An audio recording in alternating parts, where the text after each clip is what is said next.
Buenos días y bienvenidos a mundodesconocido.com. Hoy vamos a ser oportunistas y vamos a hablar del discurso de investidura de Mariano Rajoy. Sé que algunos de vosotros diréis, bueno, ¿y qué tiene que ver en un programa de misterios, enigmas y conspiraciones o una web como Mundo Desconocido un discurso de investidura? Pues os cuento.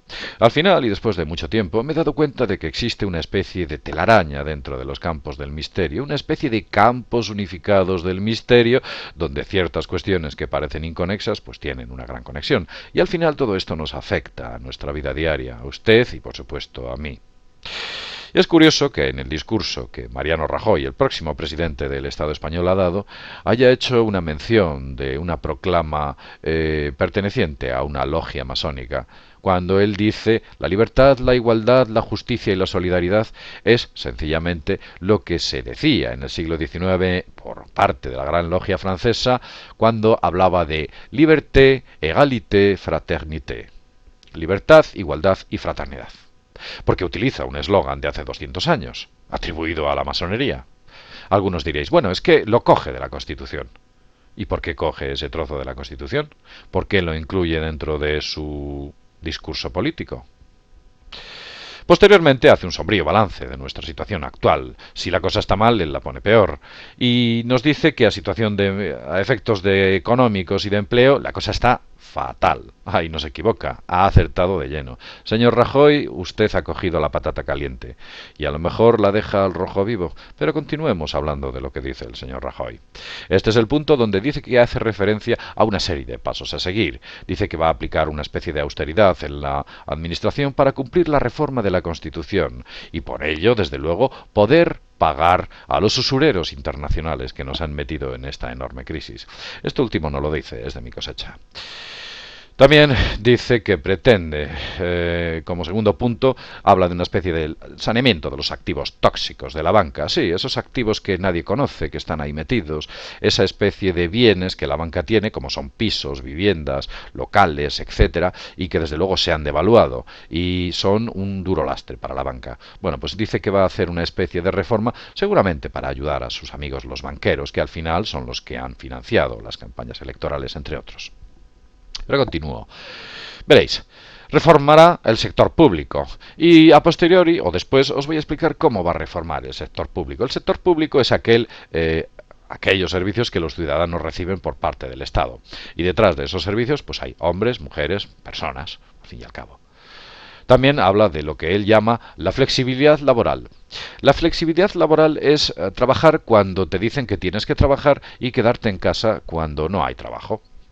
Imaginaos una empresa en la cual la actividad productiva tiene una punta y te llaman, oye, tienes que venir aquí corriendo porque hay mucho trabajo. Y cuando esa actividad baja, pues te dicen, chico, quédate en casa, aquí estás de más. ¿Qué ocurre? Que al final solo computan las jornadas efectivas laborales que has tenido dentro del centro de trabajo. Por consiguiente, si al final del año tú no has estado las suficientes horas, esas horas se las vas a deber a la empresa. A fin de cuentas, lo que se trata es de que tu vida social, personal, familiar, todo gire a través de un pilar y un eje que es tu trabajo. Ya sabéis, aumento de la esclavitud. Pues lo que el señor Rajoy propone es flexibilidad laboral, que seamos flexibles, como que fuéramos, no sé, alguna especie de producto derivado del plástico. Indica también que la primera gran ley que tiene previsto aplicar es la ley de estabilidad presupuestaria, una reforma en la cual nos vamos a apretar o nos va a apretar el cinturón para pagar a esos especuladores internacionales de los que antes hemos estado hablando. Bien, después de pagar a esos especuladores internacionales, si sobra algo, lo repartirá con todos nosotros, de manera generosa. Continúa. En referencia a esto, hace un añadido. Él dice, en esta ley el Gobierno asumirá todos los compromisos de España con la Unión Europea. A partir de este compromiso y de la atención a las bases de consenso que hizo posible la reforma constitucional, el Gobierno presentará esta ley en el próximo mes de enero. En el próximo mes de enero. Por consiguiente, ya tenían un borrador. Estaban ya preparados para todo esto. Y para que veamos claro qué es lo que quiere recortar, de las administraciones públicas dice lo siguiente. Se establecerán los criterios para la reducción progresiva del nivel de deuda hasta el 60% para el 2020, hasta el 2020. Para lograr este objetivo es obligado tomar medidas desde el presupuesto del año 2012. Y aquí es donde vemos claramente que nuestra situación está provocada por la deuda. Aquí define claramente que estamos en crisis por nuestra deuda. Ni más ni menos. Una deuda que ha sido promovida por las grandes corporaciones económicas internacionales que nos gobiernan. En resumidas cuentas, quitaremos la comida a los pobres para dársela a los ricos. Una especie de Robin Hood, pero al revés. Entendiendo al pobre como aquel que menos tiene y al rico como a esos ricos directivos y accionistas de las grandes corporaciones financieras internacionales, de los que hemos hablado de manera bastante rica en los últimos videoprogramas. Como vemos, una buena política por parte del señor Rajoy.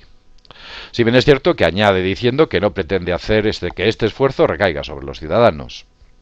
No, claro, estamos seguros que no va a recaer sobre los ciudadanos. Dice que solo que recaerá sobre las administraciones públicas. Entonces entiendo yo que no subirá los impuestos, tales como el IVA, los hidrocarburos, que por cierto están por las nubes.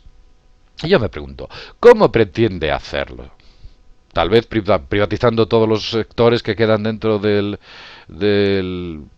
sector público, valga la redundancia. A excepción, por supuesto, de los tribunales y de los cuerpos de seguridad del Estado, supongo. No creo que privatice los tribunales, la justicia. Y tampoco creo que privatice los ejércitos. ¿Pretende privatizar todo? ¿Vender toda la casa? Podemos vender también, no sé, alguna isla, o podemos también vender algún río, o cosas así. Poco a poco podemos ir vendiendo más cosas. Pero bueno, vamos a dejar de hacer demagogia y vamos a darle una oportunidad, a ver qué decisiones tiene previsto tomar. Ahí estaremos cuando las tome. Bien, lo que podemos ver cuando habla de las medidas que tiene previstas tomar para el sector público, en ese momento, y en ese punto concreto, dice lo siguiente: cero de oferta de empleo en el sector público. Supresión de los organismos autonómicos, agencias y otras entidades. Recorte en la infraestructura pública y de mantenimiento. Eso me hace a mí pensar que tiene efectivamente previsto privatizar todo, absolutamente todo lo que quede del sector público.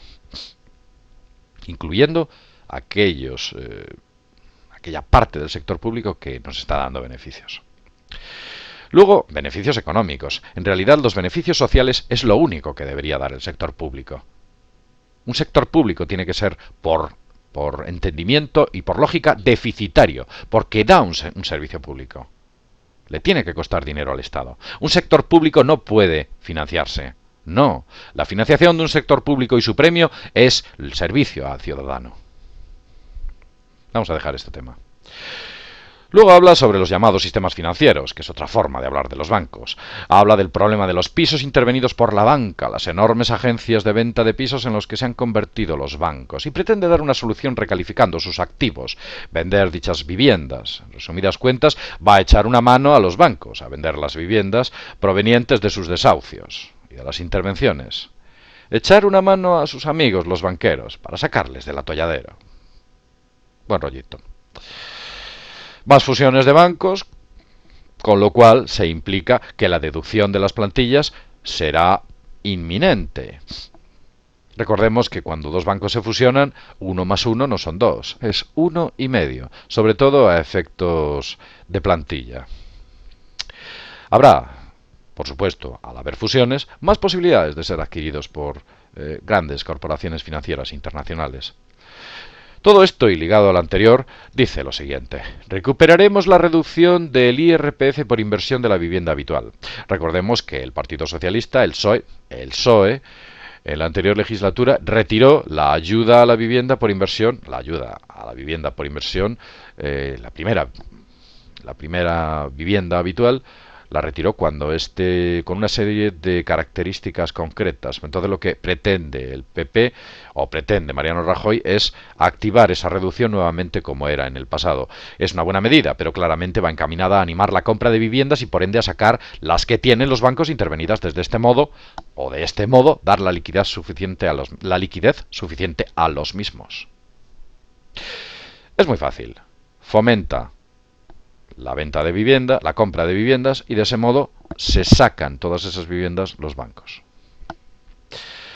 Después viene la reforma laboral, y aquí es cuando la matan, porque las cosas se ponen tensas. Dice algo curioso, dice, impulsaremos medidas de reconciliación o de conciliación de la vida laboral, personal y familiar, incluyendo el desarrollo del teletrabajo. Aquí encuentro una incompatibilidad. Si tú me estás diciendo que vas a fomentar medidas de conciliación de la vida laboral, personal y familiar, ¿por qué me estás hablando de flexibilidad? Porque me dices que mi vida personal va a tener que ir ligada a las medidas productivas o a los picos productivos de esa empresa en la que trabaje. Cuéntamelo. Flexibilidad laboral, conciliación de la vida laboral, personal y familiar. Es incompatible, es un antagonismo. Y por supuesto, más incompatibilidad aparece cuando habla de fomentar el empleo a menores de 30 años. Fomentarlo desgravando. Recordemos que la Constitución dice que no se puede discriminar a nadie. También por cuestiones de la edad. En los artículos 14 y 23 de la Constitución española, aunque los artículos no se menciona expresamente la cuestión de la edad como factor de discriminación, la sentencia del Tribunal Superior del Tribunal Constitucional del 75/83 dice lo siguiente, que considera que la edad no puede ser un factor de discriminación. También en el capítulo 3 de las medidas para la aplicación del principio de la igualdad de trato se incluye en el título número 2 de la Ley 62/2003 lo siguiente, que las medidas que se tomen que tengan referencia a la edad no pueden ser discriminatorias. Y también dentro del Estatuto de los Trabajadores hay una clara referencia a que no se puede discriminar a nadie por la edad, cuando dice en el artículo 4.2c lo siguiente, a no ser discriminado directa o indirectamente para el empleo, una vez empleados por razones de sexo, estado civil y edad. Entonces, ¿qué pasa? ¿Que ellos no conocen las leyes? ¿La tengo que explicar yo? Estás hablando de incompatibilidades. Si hay unas leyes que no te dejan hacer eso, ¿por qué demonios pretendes llevar a efecto otro tipo de leyes incompatibles con las anteriores? No puedes. Es anticonstitucional. Bueno, como vemos claramente, parece ser que están hasta desorientados. Lo que tienen que hacer es fomentar el empleo a todos los niveles. No hablemos de jóvenes de 30 años. ¿Qué pasa con los mayores de 30? ¿Tapas un agujero con otro agujero? Lo que tienes que hacer es dar cambios revolucionarios, cambios sociales. Tienes que gobernar para tu pueblo. Eso es lo que tienes que hacer. Y tu pueblo no llega hasta los 30 años, ni de los 30 a los 40, ni de los 40 hasta los 60. Tu pueblo somos todos nosotros. Y lo que tienes que hacer es gobernar para todos. Gobernar bien, dando riqueza y prosperidad, y por supuesto empleo. Y por supuesto libertad. También habla de la crisis energética y no la menciona. No la menciona a efectos de investigación de nuevas tecnologías y fuentes alternativas. Hace una mención un poco sobre una referencia a la electricidad, un guiño a las eléctricas, del déficit, de los problemas, con lo cual me veo, pues evidentemente, una subida del recibo de la luz de manera inminente. Lo estoy viendo venir. También hace una referencia veladamente a una intervención en el recorte de la sanidad. Hace una referencia también a la suspensión de las prejubilaciones. No menciona tampoco que no ampliará la edad de jubilación. Todo esto, cuando se habla de ampliación de la edad de jubilación o cuando no se habla de ella, cuando se habla de la supresión de las prejubilaciones, la prolongación de la vida laboral, es un claro síntoma de esclavitud de los pueblos. El Estado tiene que proteger a sus ciudadanos y hay ciertos empleos y puestos de trabajo en los cuales una persona de 60, 65, 63 años es muy difícil que esté en condiciones físicas de continuar su labor. Es difícil. Bien, también dice de fomentar la ampliación de la edad de jubilación, como que aquel que llega a 65, 67 años tiene ganas de estar trabajando hasta que tenga 90. Desde luego no hace intervención a la retirada de las tropas militares en las guerras abiertas que Occidente tiene en el países como Afganistán. A eso se le ha olvidado. Por supuesto, si nosotros allí tenemos tropas que están con Occidente, estamos en guerra. Podríamos decir a efectos prácticos que el Estado español está en guerra con Afganistán, aunque lo llamen tropas de paz, antes lo llamaban ejércitos, aunque lo llamen intervención militar, antes lo llamaban guerras. Utilizan el lenguaje para engañarnos, nos toman el pelo. Bueno, en resumidas cuentas, austeridad, sacrificio y más de lo mismo. Si esto es más de lo mismo. ¿Qué es lo que ha cambiado? Nada. ¿Hacia dónde vamos? Hacia la misma dirección. ¿Podemos tener ilusión con este gobierno? No. Sin más, desde Mundo Desconocido, nos vemos en el próximo videoprograma. Hasta pronto.